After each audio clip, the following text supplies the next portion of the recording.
So if you look at an ancient 7th century Chinese prophecy, and then you look at the 1st century Christian book of Revelation, you actually find the exact same line of code predicting the end of an era. Right, which is just wild to think about. It really is. It's a rider on a white horse holding a bow. Yeah.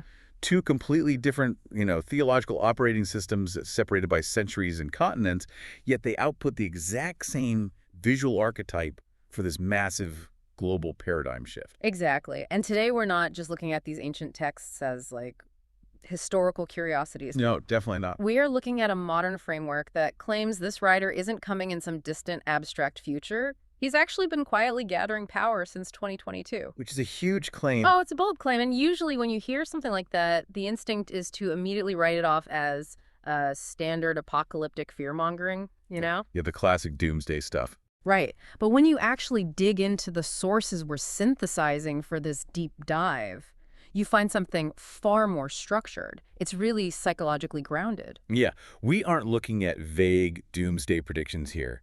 We're examining a highly specific narrative of how new epochs are built step by step. Which is exactly what we're going to unpack today. Right. So for you listening, we have an incredibly eclectic stack of sources to get through. We really do. First, we've got a translated transcript from a YouTube channel called Dark Star Watch.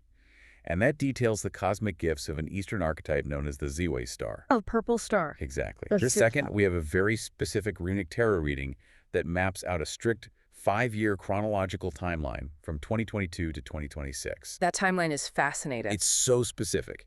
And finally, we have this striking visual and textual evidence linking the ancient Chinese Tuibei prophecy straight to the biblical 4 horsemen. What makes this collection of sources so compelling is the synthesis of spirit and matter.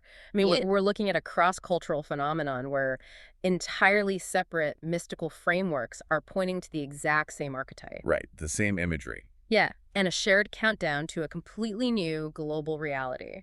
But before we get to the countdown itself, we really need to define the entity or the energy that we're actually tracking here. Yes, definitely. So in traditional Eastern astrology, the Ziwei Star, the purple star, is basically the emperor star. It represents a supreme leader, a sage, or a savior figure destined to guide humanity into a new civilization.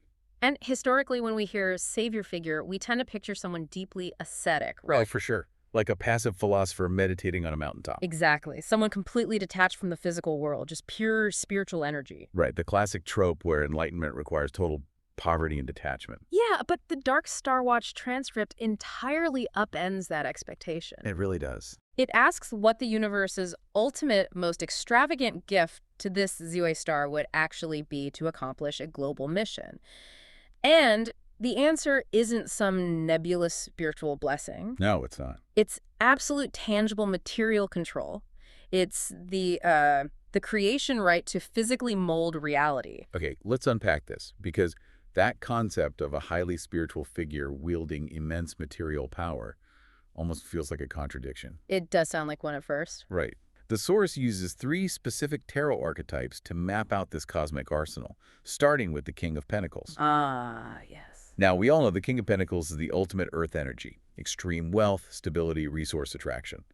So are we just saying this cosmic savior is basically a billionaire hedge fund manager? I mean, I think framing it as mere wealth kind of misses the underlying mechanism the source is getting at. Okay, how so? Well, it's not about accumulating capital for the sake of luxury. It's about resource gravity. Resource gravity, I like that.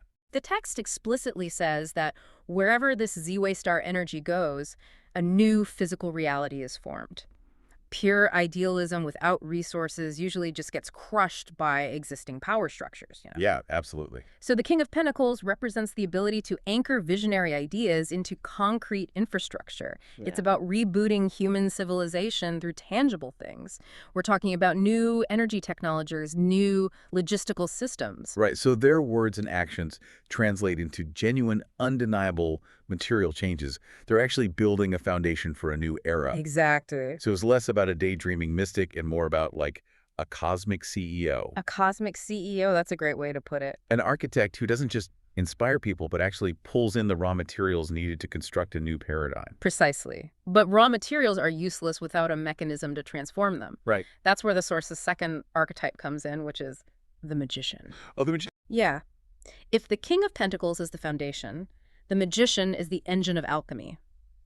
The Magician commands the four elements: fire, wind, water, and earth. So they have the tools. Right.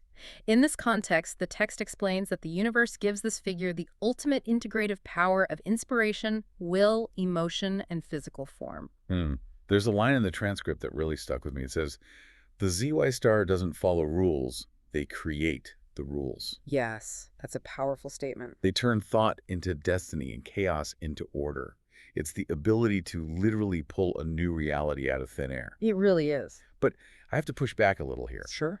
When you combine absolute material dominance with the reality-bending power to create your own rules, how does that not just devolve into standard historical megalomania?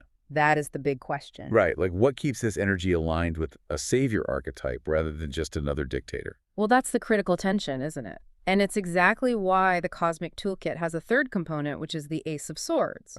The source describes this not as a weapon of conquest, but as a cosmic guide to action. It's the sword of truth.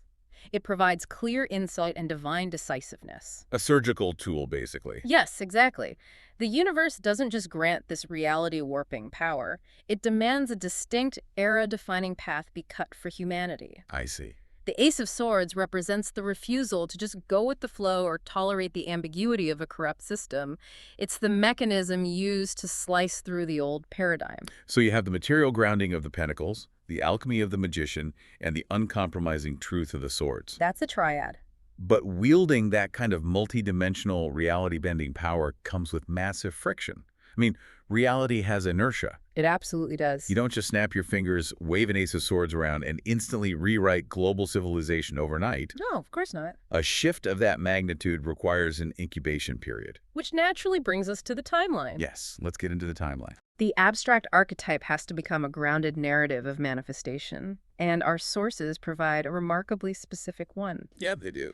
It's a runic tarot spread, so a Norse mythology-themed deck, laying out a strict 5-year chronological map from 2022 to 2026. And what I find so fascinating about this timeline is that it starts entirely in the shadows. Right. 2022 is represented by the Two of Swords, specifically in the reversed position. Now, we know the Two of Swords upright is about stalemate, being blocked, wearing a blindfold, but reversed, the blindfold comes off. It's the cognitive dissonance of breaking out of the matrix. Oh, I like that. The text notes that 2022 wasn't a public emergence, it was an internal awakening. The moment of piercing through the surrounding chaos, ending an intense inner struggle, and making the definitive decision to face destiny. Which is the necessary prerequisite for any massive external action. I mean, you can't restructure the world if you're still lying to yourself about your own nature. Exactly. So the blindfold comes off in 2022, and then in 2023, the timeline assigns the King of Pentacles upright. And notice how that perfectly aligns with the cosmic arsenal we just discussed. Right. The text defines 2023 as a period of silent cultivation. Yeah, there's no rushing a public stage, no grand declarations of leadership. None of that.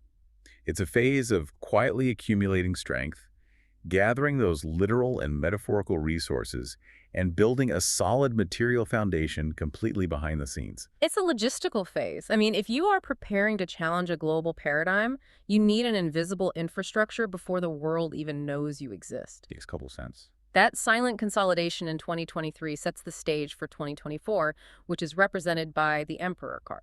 Now, the Emperor is a major arcana card, so we're talking about a massive structural shift in weight and energy. A huge shift. But the text describes 2024 as an internal coronation. Authority is established, the leadership structure is solidified, and a silent restructuring of order begins to take place within a specific circle. Right. It's the transition from an individual actor to a systemic force, even if the public is still completely oblivious. The architecture of the new world is locked into place. But, and this is key, to build a new structure on an occupied lot, you first have to demolish what's currently standing there. Oh, here's where it gets really interesting. Yeah. The card pulled for 2025 is the Four of Wands. Now, anyone who knows tarot knows the Four of Wands is traditionally the homecoming card. It's celebration, community, a wedding canopy. Normally, yes. But this specific runic deck brutally subverts that expectation. The imagery on the card is literally a burning Viking ship. A funeral pyre. It's the ultimate ritual of transition. Yes. The source interprets this as the fiery destruction of the old self and the old paradigm to prepare for rebirth. It's necessary destruction. The text notes that in 2025, the public might finally see the fire, meaning the massive disruptions, the signals, the institutional decay. But they won't yet see the exact force or the person orchestrating the transition behind the flames. The psychological progression here perfectly mirrors the sociological stages of societal collapse and rebirth. How so? Well, you move from internal realization in 2022 to resource gathering in 2023 to structural authority in 2024 to the absolute necessity of destruction in 2025. Right. The fire. The old institutions just have to be consumed by fire before the new ones can be illuminated. It makes me think of a caterpillar inside a chrysalis. Oh, that's a great analogy. Right. To the outside observer, the chrysalis just looks like a static, dead shell. But inside, the caterpillar is completely dissolving into literal goo. It's violently deconstructing its own biology. Yeah, it's a complete meltdown. To the cells inside, 2025 feels like an apocalypse, a burning ship. But it's the only physical way a butterfly can be forged. That is the perfect biological equivalent to what this timeline is describing on a societal level. The friction of change is always destructive to the preceding form. Which brings us to the climax of the countdown, 2026. The sun. Yes, the card is the sun. Absolute radiance, public manifestation, and undeniable truth. The text says all the shadows dissipate, the burning ship finishes its work, and this figure or movement steps fully into the public eye. The chrysalis breaks. Exactly. The butterfly is in the sun, bringing undeniable hope. It is the moment of arrival. But I think we need to apply some friction here. Okay, let's do it. It is very easy to look at a modern tarot reading, see a neat 5-year narrative, and write it off as an isolated piece of esoteric confirmation bias. Sure. Like someone just projecting a narrative onto random cards. Exactly. If this is truly a universal archetype of human transition, we should be seeing this exact same chronological pattern, or at least the exact same final manifestation in other historical texts. I'm so glad you brought that up, because that is the leap that takes us from a fascinating tarot spread to something that honestly gave me goosebumps. It's pretty wild. Our final sources pinpoint this exact 2026 emergence, but they link the imagery of this Eastern Ziwei Star to the most famous Western prophecy in human history. The alignment is staggering. It really is. Let's look at the mechanics of the Eastern prophecy first. The text cites the Zi Wei 2, which is a 7th century Chinese prophecy book. It predicts the future of the world through a series of highly cryptic poems and illustrations, and the source points us specifically to the 44th image. And the 44th image of the Zi Wei 2 features a savior figure arriving to guide humanity, characterized specifically as a young man with a bow. An archer. Yes, an archer. Hold that image in your mind. Because incredibly, the source material shows this perfectly mirrors the Christian Bible's book of Revelation. Yeah, when you examine Revelation 6, specifically the description of the 4 horsemen of the apocalypse, the very first horseman, the catalyst who arrives to conquer and usher in the collapse of the old age, is described as a rider on a white horse. Right. And he is holding a bow. So what does this all mean? We have ancient Chinese esoterica and first-century Christian theology 2 frameworks that developed in total isolation from one another, using the exact same highly specific visual code. Guy on a white horse with a bow. It's incredible. We actually have a visual source provided for this, is a striking illustration of the 4 horsemen, and the symbology woven into it is just dense. Let's break down the mechanics of that image. In the foreground, charging over this fractured, burning landscape, which, by the way, looks an awful lot like the aftermath of our 2025 burning Viking ship, is the first rider. Yes. He is mounted on a brilliantly white horse, a universal symbol for purity of intent, uncompromising truth, and a righteous, cleansing conquest. And he's wearing a white robe, but draped over his shoulder is a vibrant purple sash. Ah, the purple sash. Right. Considering we are talking about the Eastern Ziwei Star, literally translating to the Purple Star, that is a massive visual bridge connecting the 2 prophecies. It ties it all together perfectly. He's also wearing a golden crown, representing that grounded emperor authority we saw established in the 2024 tarot timeline. And of course, he is holding a bow raised high toward the sky. The weapon itself is what we really need to analyze here. Okay, yeah. We talked earlier about the Ziwei Star wielding the Ace of Swords as a truth-cutting power. But an archer operates on a completely different mechanical level than a swordsman. Right. A sword implies close-quarters combat.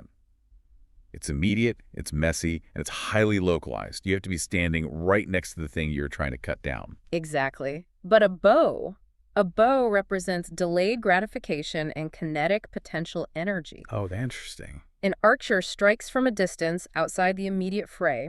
It symbolizes incredible foresight and intention. You draw the string back, creating immense invisible tension, and then you launch an idea or a movement into the future. Wow. It strikes targets and pierces through defenses long before the establishment even realizes the archer is on the battlefield. I love that concept of the drawn bowstring representing kinetic tension. It perfectly maps back to the tarot timeline. It really does. Think about it, 2022 to 2024. The internal awakening, the silent cultivation of resources, the invisible establishment of authority. That entire 3-year period is just the archer slowly, silently pulling the bowstring back. Yes. And 2025, the burning Viking ship is the friction of the release. Exactly. The arrow flying through the air, disrupting the atmosphere, signaling that the weapon has been fired, even if the target hasn't been struck yet. Until 2026, the sun. The arrow hits dead center. The new paradigm arrives.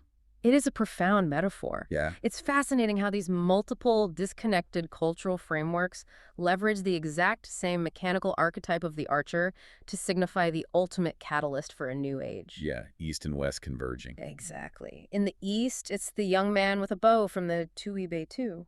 In the West, it's the White Rider from Revelation.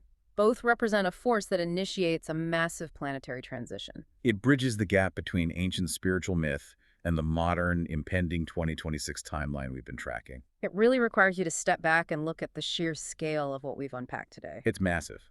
We started by defining the cosmic reality-bending toolkit of the Ziwei Star. Not a passive monk, but the ultimate materializer who uses the elements like a magician and resources like a king of pentacles to literally build a new physical reality. Energy technology, new civilization infrastructure, all of it. Exactly. Then we track the mechanics of how that reality is actually built through the runic tarot timeline. Waking up in 2022. Gathering resources in the shadows in 2023.